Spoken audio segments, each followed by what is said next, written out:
오늘은 하나님이 진짜 함께 하신다, 하나님이 진짜 함께 하신다라는 제목으로 하나님의 말씀을 살펴보겠습니다. 최근에 저는 종종 새벽에 지체들이 생각이 나면서 깨어나는 경우가 있습니다. 어김없이 기도가 필요한 분들입니다. 그분들이 갑자기 생각이 나면서 깨어나고, 그래서 깨어나자마자 또 붙들고 기도하는 그런 일들이 종종 일어나고 있습니다.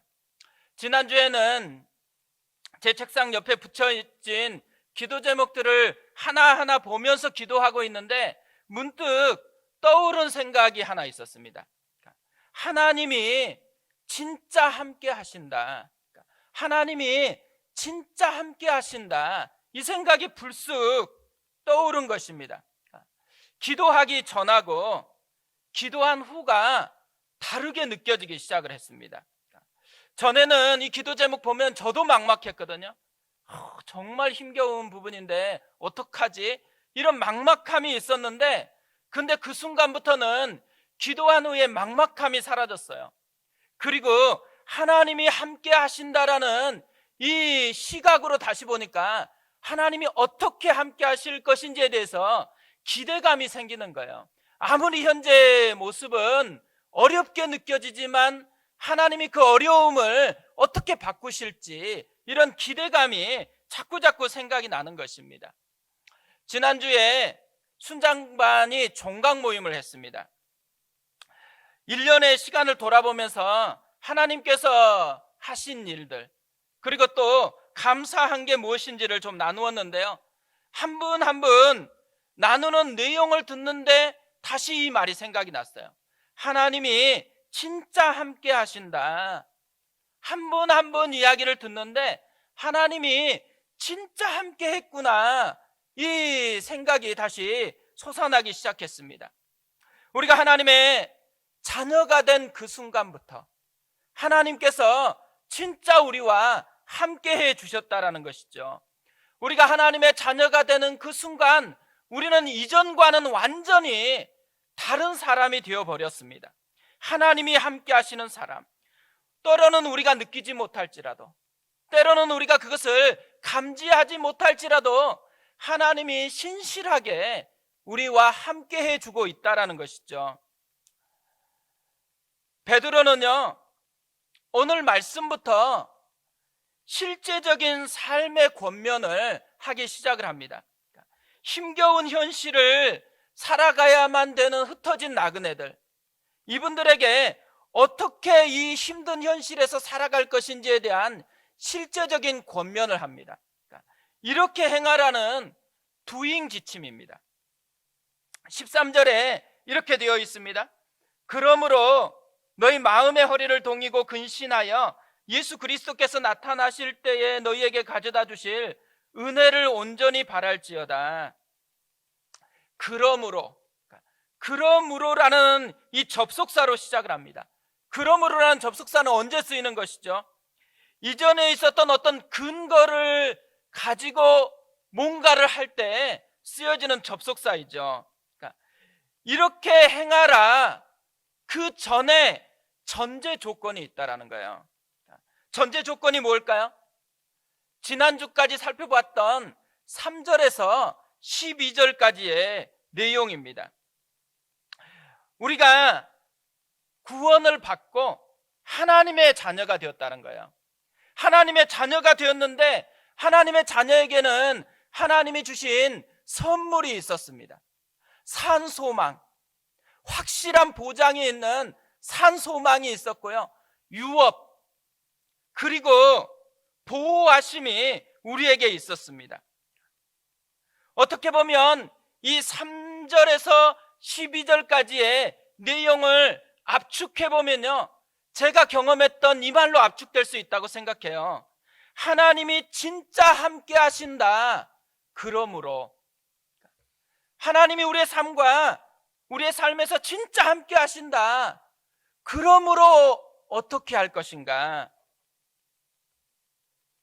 이것을 하나씩 하나씩 권면하고 있는 것이죠. 오늘은 두 가지를 좀 살펴보려고 합니다. 하나님이 진짜 함께 하신다. 그러므로 먼저 내면 세계를 바로 잡으라는 것입니다. 고든 맥도날드라는 목사님이 계시죠. 이분이 유명한 이유, 완전히 무너졌다가 다시 회복되어서 일어난 분으로 유명합니다. 한때 목사였고 베스트셀러 작가였고 또 미국 기독교 학생회 대표로 미래에 보장받은 그런 굉장히 뛰어난 지도자라고 잘 나가고 있었습니다. 근데 이성 문제가 생겼어요. 그래서 완전히 무너지고 목사도 사임하고 이제 회복하는 기간을 거치게 되어집니다. 3년간의 고통스러운 치유 과정을 거치고 난 후에 정말 회복이 되어져요. 그 후에 쓴 책이 정말 유명한 책이죠. 내면 세계의 질서와 영적 성장입니다. 이분이 철저하게 무너졌다가 회복되어지는 이 과정에서 발견한 게 뭐라는 거예요? 내면 세계. 아무리 큰 배도 조그만한 조종실에서 다 조종을 하고 움직이게 되어 있습니다. 조종실과 같은 역할을 하는 내면 세계가 있었다라는 것을 깨닫게 되었다라는 것이죠. 외적으로 화려하게 성공했을 때 보이지 않았었는데 깨지고 나서 보니까 내면 세계가 얼마나 중요한 것인지를 발견하게 되었다라는 것입니다. 그런데요, 오늘 말씀을 보면 이 말씀이 2000년 전에 쓰여졌잖아요. 2000년 전에 쓰여졌는데 2000년 전에 이미 베드로는 이 내면 세계가 얼마나 중요한지를 알고 있었다라는 것이죠. 13절을 다시 보세요. 그러므로 너희 마음의 허리를 동이고 근신하여 예수 그리스도께서 나타나실 때에 너희에게 가져다 주실 은혜를 온전히 바랄지어다. 지금 당장 눈앞에 고통스러운 현실을 대면하고 있어요. 그래서 흩어진 나그네들이죠. 박해가 있었고 먹을 것, 입을 것, 잘 곳이 당장 필요한 사람들이거든요. 그런 그들에게 첫 번째로 권면하는 게 뭐예요? 우리가 이런 분들 보면 좋은 이 권면이 뭐겠어요? 박해하는 사람들이 쫓아올 때 어떻게 피하면 좋을지, 또 먹을 것은 어떻게 얻게 되는 게 좋을지, 입을 것, 잘 곳은 어떻게 찾아서 이 현실적인 위기에서 벗어날 수 있을지, 이게 훨씬 실제적일 것 같잖아요. 하지만 베드로는요, 이것보다 훨씬 더 실제적이라는 것을 이야기하면서 그 이야기하는 훨씬 실제적인 게 뭐냐면 마음입니다. 마음의 허리를 동이고 근신하고 은혜를 온전히 바랄지어다. 다 뭐예요? 외적인 게 없어요. 다 내면 세계에 관련되어 있는 것들입니다. 그러니까 내면 세계에서부터 시작을 해야 된다라는 거죠. 아무리 외적인 문제가 급하게 보여도, 아무리 외적으로 보이는 문제가 크다고 느껴질 때에도 내면 세계에서부터 문제 해결을 시작해 나가야 된다라는 거죠. 우리 눈에요, 외적인 것이 항상 급해 보일 때가 많아요. 또 외적인 것이 항상 크게 보이는 거죠. 또 이런 경우도 많아요. 저 사람 때문에 이런 게 많죠. 저 사람만 바꾸면, 남편만 바뀌면, 아이들만 바뀌면, 아내만 바뀌면, 다 이런 외적인 것 때문에 고통받고 그것 때문에 문제라는 생각을 참 많이 한다라는 거예요. 근데 외적으로 이런 고통스러운 것들이 감지되고 느껴질지라도 문제 해결하는 방법은 내 안에서부터 시작을 해야 된다라는 거죠. 나의 내면 세계를 정비하는 것에서부터 현실적으로 문제를 해결해가는 그것이 시작이 되어진다라는 것입니다.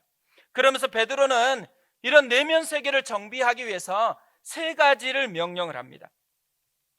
너희 마음의 허리를 동이라, 근신하라, 은혜를 온전히 바랄지어다입니다. 이 세 가지가 다 명령문이거든요. 근데 본동사는 하나예요. 온전히 바랄지어다. 이게 본동사고, 두 가지는 이 본동사를 수식하는 분사 구문입니다. 따라서 이것을 정리를 해보면 이런 거죠. 내면 세계를 정비하기 위해서는 은혜를 온전히 바라는 것만 잘하면 된다라는 거예요. 은혜를 소망하는 것, 은혜에 깊이 뿌리를 두고 살기만 하면, 그러면 내면 세계가 건강해질 수 있다라고 그렇게 이야기하고 있는 것이죠. 그러면서 우리가 바라야 될 온전한 은혜가 무엇인지를 이렇게 설명해요.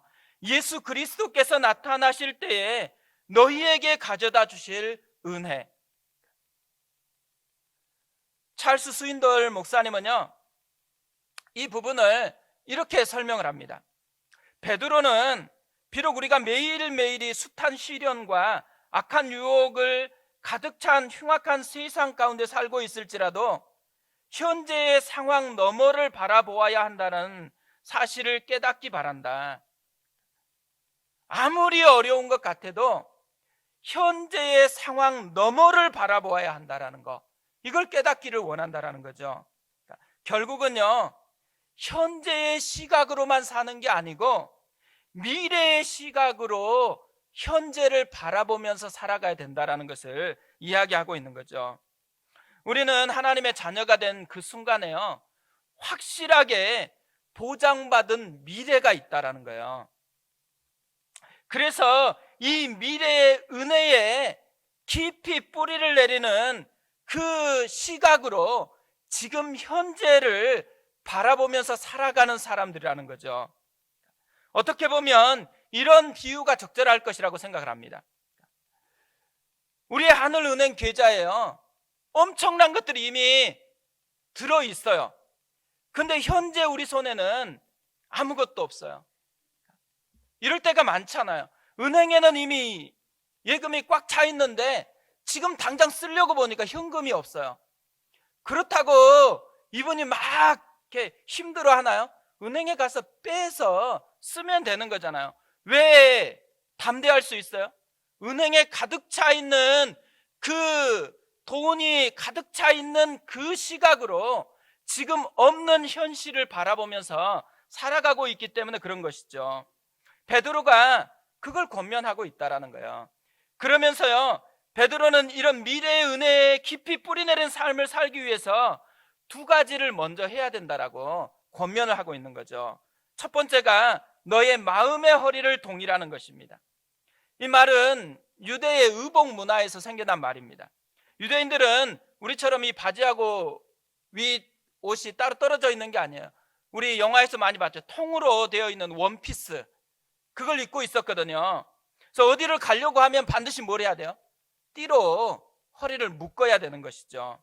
그러니까 뭔가 행동하기 위해서 준비해야 된다, 이런 의미를 담고 있는 비유인 것이죠.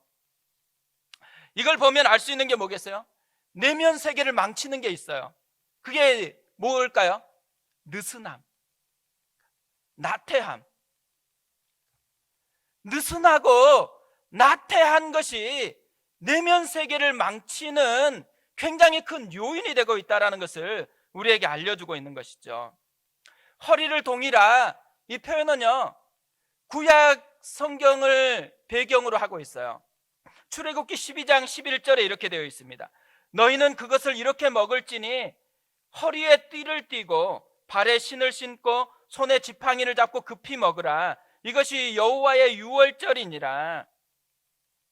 허리에 띠를 띠라. 애굽을 떠나서 새로운 곳으로 가야 되기 때문에 준비하라는 이 메시지를 담고 있는 것이죠. 또 예수님도요, 재림을 어떻게 준비해야 될 것인지를 권면하시면서 말씀하시면서 이 표현을 사용을 해요. 누가복음 12장 35절에 허리에 띠를 띠고 등불을 켜고 서 있으라. 이 두 가지 말씀에 공통적인 것이 있어요. 뭐가 공통적이에요? 허리에 띠를 띠라는 것은 새로운 방향으로 출발하기 위한 행동 준비라는 것이죠. 그냥 어떤 행동 준비가 아니고요. 새로운 방향이 어디에 있어요? 하나님을 향한 방향. 하나님을 위해서 어떻게 살 것인지에 대한 이 마음이 일어나서 새로운 결심을 하는 것. 이것이 허리에 띠를 띠고 이 의미의 말씀이라는 것이죠. 두 번째로 요구하는 것은요, 근신하라는 것입니다. 이 근신하라는 말은 우리가 생각하는 것처럼 뭐 자중해라 이런 의미하고 조금 달라요. 네폰테스라는 말인데 취하지 않고 정신을 차리다라는 의미를 가지고 있습니다. 내면 세계를 망치는 요인 또 하나가 엉뚱한 것에 취한다라는 거예요. 자꾸 세상이 흔들리는 그것에 내가 반응을 한다라는 거예요. 뭔가 자극을 하면 그거에 자꾸 마음을 빼앗겨 버린다라는 거죠. 술에 취하거나 인터넷에 취하거나 여러 가지 뭔가 이게 좋을 것 같다라고 한마디 하면 그거에 마음을 홀라당 빼앗겨 버리는 거. 그래서 하나님께 향해야 될 마음이 없어져 버리는 것. 이것을 의미하고 있는 말이라는 것이죠. 우리가 이 두 가지를 허리에 띠를 띠는 거, 또 근신하는 거, 이것을 보면요, 둘 다 공통점이 있어요. 둘 다 공통점이 뭐예요? 하나님께 집중하라는 거예요. 하나님께 집중해서 미래의 시각으로 현재를 바라보면서 살아가라. 그러니까 이 말은 뭘 의미하겠어요? 미래의 시각으로 현실을 살아가는 게 그냥 되는 일은 아니다라는 거죠. 우리는 자꾸만 현실의 시각으로 현실을 살아가는 그런 모습이 있다라는 거예요. 그렇기 때문에 집중해서 미래의 시각으로 현재를 바라보며 살아가야 된다라고 이야기하고 있는 거죠. 암살이라는 영화가 있거든요. 독립운동을 하다가 변절했던 염석진이라는 사람이 있어요. 이 사람이 죽게 되는데 죽기 직전에 주인공이 이 사람에게 질문하는 게 있습니다. 왜 민족을 배신했냐고. 그때 이 영화의 명대사죠. 염석진이 이렇게 대답을 해요. 해방될 줄 몰랐으니까. 내가 해방이 될지 어떻게 알았겠냐고. 뭘 의미하고 있어요? 이 사람의 심각한 문제는 현재의 시각밖에 없다라는 거예요. 미래의 시각으로 현재를 바라봤으면 이 사람이 이렇게 살지 않았다라는 것이죠. 근데 우리도 이렇게 염석진처럼 살아갈 때가 굉장히 많다는 생각을 합니다. 이 우리의 기도 제목들을 한번 생각해 보세요. 다양한 이유 때문에 우리가 힘들어하면서 기도하고 있다고 생각이 되어져요. 가장 대표적인 것은 현재 건강 문제이죠. 암이 있고 또 여러 가지 질병들 때문에 힘들어하고 있습니다. 또 관계 문제 때문에 여전히 우리 가운데 힘겨운 것들이 많아요. 그뿐 아니죠. 요즘 코로나가 되어지니까 더 이제 우리에게 피부적으로 와닿는 것은 재정 문제거든요. 이런 하나하나 문제들이 우리 가운데 다가오니까 우리가 그것을 놓고 기도하고 있어요. 근데 간혹 기도하는 우리의 모습을 다시 점검을 해보면 기도할 때요, 현재적인 시각에 갇혀서 기도할 때가 많다라는 거예요. 우리의 문제를 기도하면서도 현재에 갇혀 있고, 또 기도가 끝난 후에도 왜 그렇게 두려워하고 불안해하겠어요? 현재의 시각에 갇혀서 다시 그것을 바라보기 때문에 그런 거죠. 오늘 베드로가 우리에게 도전하는 건 뭐겠어요? 미래의 시각으로, 하나님이 함께 하신다라는 이 하나님의 시각으로 현재의 우리의 모습을 다시 바라보면서 나아가야 된다라는 거죠. 우리에게는요, 확실한 미래가 보장되어 있어요. 산 소망. 주님이 우리에게 확실하게 함께하면서 책임져 주시는 보장된 미래가 있다라는 거예요. 그렇기 때문에 그 확실한 보장된 미래, 또 그것을 보장해 주시는 하나님의 관점으로 우리의 삶의 현실을 하나하나 바라보면서 살아가는 것, 이게 우리의 모습이다라는 것을 베드로가 우리에게 알려주고 있습니다. 두 번째로요, 하나님이 진짜 함께 하신다 그러므로는 삶의 방식을 바꾸라는 것입니다. 아인슈타인이 했던 명언이 참 많지만 이런 명언이 있어요. 똑같은 일을 반복하면서 다른 결과를 기대하는 것은 미친 짓이다. 무슨 말이에요? 다른 결과를 맛보고 싶으면 삶의 방식을 바꿔야 된다는 거죠. 베드로가 권면하는 게 이거예요. 우리가 다른 존재가 됐죠. 다른 삶을 맛보고 싶으면 다르게 행동해 봐야지만 그것을 누리게 되어 있다는 것을 알려주면서 14절 15절에 이렇게 이야기를 합니다. 너희가 순종하는 자식처럼 전에 알지 못할 때에 따르던 너희 사욕을 본받지 말고 오직 너희를 부르신 거룩한 이처럼 너희도 모든 행실에 거룩한 자가 되라. 전에 알지 못할 때에 따르던 너희 사욕을 본받지 말고 모든 행실에 거룩한 자가 되라. 무슨 말이에요? 한마디로 다른 삶을 맛보고 싶으면 삶의 방식을 바꿔야 된다, 이 말인 거죠. 전에 알지 못하던 때에 따르던 그 삶의 방식이 아니고 하나님께 부름받은 사람의 새로운 삶의 방식이 있다라는 거예요. 그 방식으로 우리가 바꿔가야 된다라는 거예요. 근데 하나님께서 우리를 부르시면서 우리를 위해서 예배해 놓은 삶의 방식이 뭘까요? 오늘 베드로는 그 새로운 삶의 방식이 거룩이다라고 이렇게 이야기를 합니다. 거룩이 뭘까요? 워런 위어스비 목사님이 거룩을 이렇게 설명을 했습니다. 거룩함이라고 번역된 단어의 어원적 의미는 다르다라는 뜻이다. 거룩한 사람은 별난 사람이 아니며 다른 사람이다. 그의 생애는 다른 질을 가지고 있다. 그의 현재의 생활 방식이 과거의 생활 방식과 다를 뿐만 아니라 그 사람 주위에 있는 불신자들의 생활 방식과도 다르다. 우리가 다 아는 거룩에 대한 정의예요. 근데 다르게 사는 게 뭐죠? 어떻게 살아야지 다르다라고 느낄까요?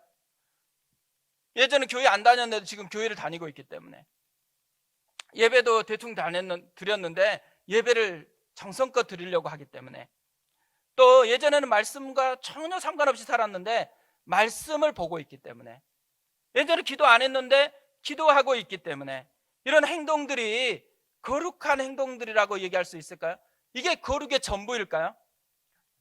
거룩이 어떤 의미를 담고 있는지, 성경에서 어떤 개념으로 거룩을 접근하고 있는지는 출애굽기 3장 5절을 보면 이해할 수 있다고 생각을 합니다. 이 출애굽기 3장 5절에는요, 거룩이라는 이 개념을 언제 쓰는지 거룩의 핵심을 담고 있거든요. 이렇게 되어 있어요. 하나님이 이르시되 이리로 가까이 오지 말라. 내가 선 곳은 거룩한 땅이니 내 발에서 신을 벗으라. 하나님이 모세에게 나타나서 하신 말씀입니다. 사실 모세가 하나님을 만났던 그 땅은요, 익숙한 땅이에요. 그냥 자신이 양치면서 매일 돌아다녔던 그 땅입니다. 무너진 마음으로, 이 꿈도 없이 깨진 마음으로 계속해서 걸어갔던 그 땅이에요. 근데 하나님이 갑자기 나타나가지고 거룩한 땅이래요.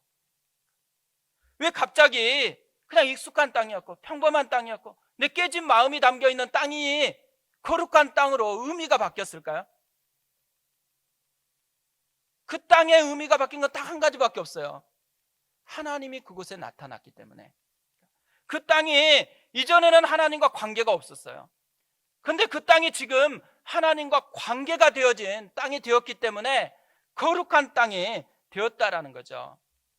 거룩이라는 이 개념은요, 어떤 상태 개념이 아니라는 거예요. 관계 개념이라는 거, 관계. 하나님과 관계되어지는 그 순간부터 그것이 거룩한 땅이 되어져요. 하나님과 관계되어서 하나님의 마음으로 섬기려고 하는 모든 것은 거룩한 행위가 돼요. 하나님의 마음으로 설거지하면 거룩한 설거지가 됩니다. 하나님의 마음으로 밥을 잘 지으려고 하면 그건 거룩한 예배예요. 근데 예배를 드리는데 하나님 없이 그냥 드리면 그것은 세속적인 예배예요. 거룩한 예배가 아니라는 그런 개념으로 거룩을 접근하고 있다는 거죠. 옛날에 우리 신앙생활 하던 기억들을 살펴보면요, 이 강대상은 아무나 못 올라왔어요. 제가 첫 번째 사역하던 교회도 그랬어요. 이 강대상 청소하는 것은 딱 정해져 있어요. 왜 아무나 못 올라가요? 애가 장난으로 이게 올라갔다고 엄청 야단 맞습니다. 거룩한 곳이래요. 장소가 거룩하다라고 하면서 못 올라가게 그렇게 막고 있었거든요. 왜 그렇게 생각해요? 거룩에 대한 오해 때문에 그렇다라는 거죠. 사실 우리가 이런 오해를 많이 할 때가 많아요. 기도할 때도 그렇고 삶을 살아갈 때도 이런 생각을 많이 하잖아요. 예배드리는 교회당은 거룩한 곳인데 집에서 생활하가는 하나하나는 거룩하다고 생각하지 않는 거예요. 그건 세상이라고, 직장에서 일하는 거 세상적인 일이다라고 그렇게 생각하는 거죠. 왜 그럴까요? 거룩의 개념이 잘못됐기 때문이라는 거예요. 거룩은 그런 장소적인 개념이나 상태적인 개념이 아니고 관계적인 개념이라는 거예요. 하나님과 함께하는 그 순간부터는 어디에 있든지 간에 그것이 거룩한 땅이고 거룩한 행위가 되어진다라는 것이죠. 사실 저는 예전에 이런 꿈을 많이 꿨습니다. 개척을 한다. 그러면 어디서 개척할까? 나이트클럽에서 개척하면 좋겠다.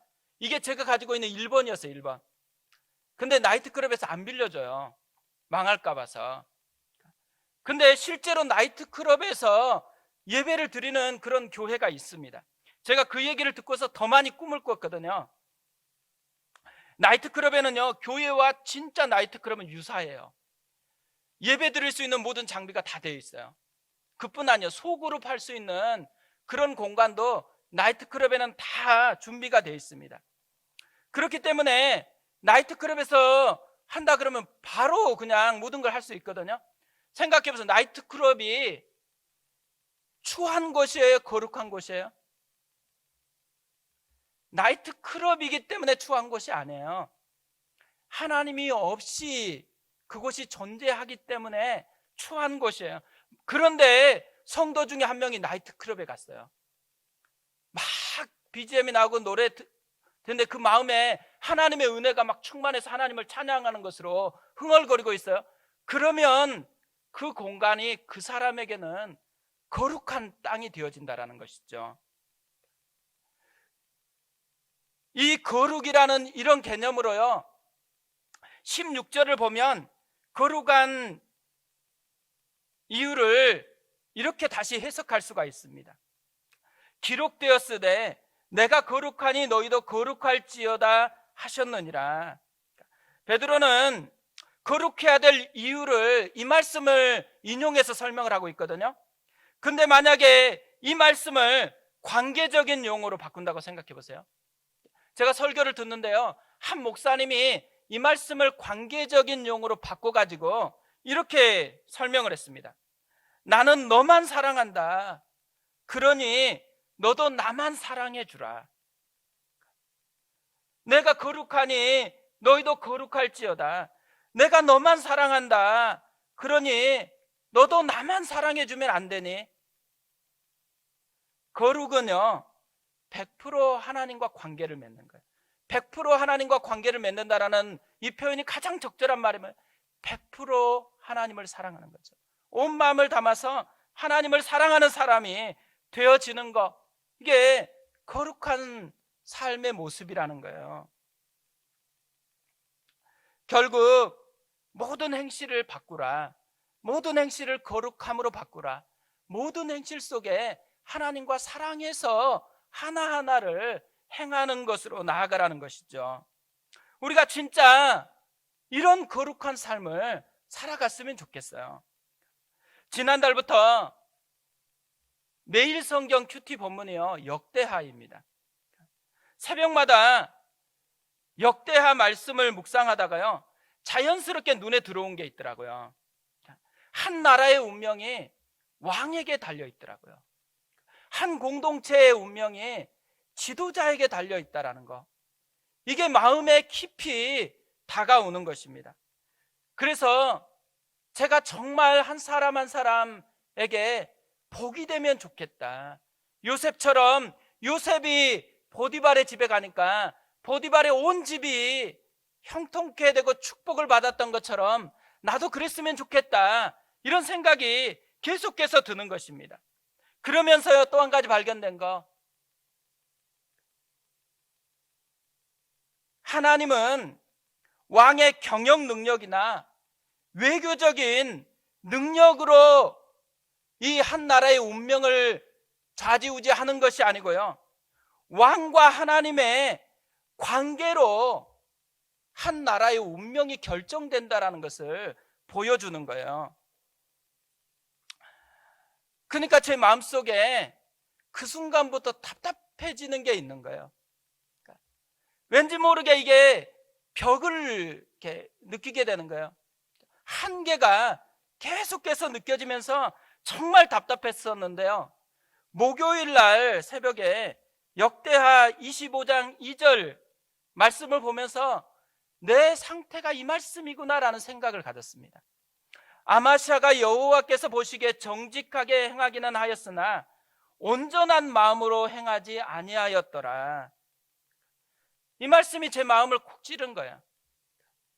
정직히는 행했어요. 열심히는 해요. 뭔가 할 건 다 해요. 근데 온전한 마음, 100%의 사랑, 하나님만 사랑하는, 신뢰하는 그 마음에서는 자격 미달이기 때문에, 그것 때문에 내 마음이 그렇게 괴로웠구나, 이게 깨달아지는 거예요. 그래서 제가 금요일 날 교육자 회의를 하면서 12월 한 달 동안에는 우리가 비상으로 좀 기도를 하자고 얘기를 했습니다. 그러면서 나를 위해서 기도해 줄 거, 다른 게 아니고 내 자신이 깨어지도록, 내 한계 속에 뭔가 갇혀있는 이게 깨지고 진짜 주님을 사랑하는 그 은혜를 다시 누릴 수 있도록 나를 위해서 좀 기도해 줬으면 좋겠고, 또 우리 한 사람 한 사람이 그것을 위해서 좀 서로를 위해서 기도하자, 이게 이제 교육자 회의 때 했던 말입니다. 그러면서요, 제가 계속해서 생각났던 찬양이 있었습니다. 온 마음 다해, 온 마음 다해 사랑합니다. 온 마음 다해 주 알기 원하네. 내 모든 삶 당신 것이니 주만 섬기리. 온 마음 다해. 12월 달이 되어지면 본능적으로 되돌아보는 것 같아요. 누구나 다 그런 것 같아요. 점검을 하는 것 같아요. 점검하실 때 우리가 어떤 일을 했고 어떤 것을 했고 이런 것도 점검을 해야 되겠죠. 그런데 더 중요한 것, 정직한 것, 열심히 했던 것보다 훨씬 중요한 건 마음이 정말 주님과 100%로 그렇게 온 마음을 다해서 사랑하고 있는가, 이것을 점검해 보는 것이 우리에게 중요하다고 생각이 되어집니다. 그래서 이번 한 주간부터 12월 달이 시작이 되어지는데요, 이 12월 한 달 내내 우리가 주님의 이 사랑이라는 시각으로 우리 자신을 점검해보고, 그리고 진짜 주님의 이 말씀, 내가 너를 100% 사랑한다, 그러니까 너도 나를 100%로 사랑해주면 안 되겠니? 이 고백이 우리에게서 부끄럽지 않게 흘러가는 그 은혜가 있었으면 좋겠습니다.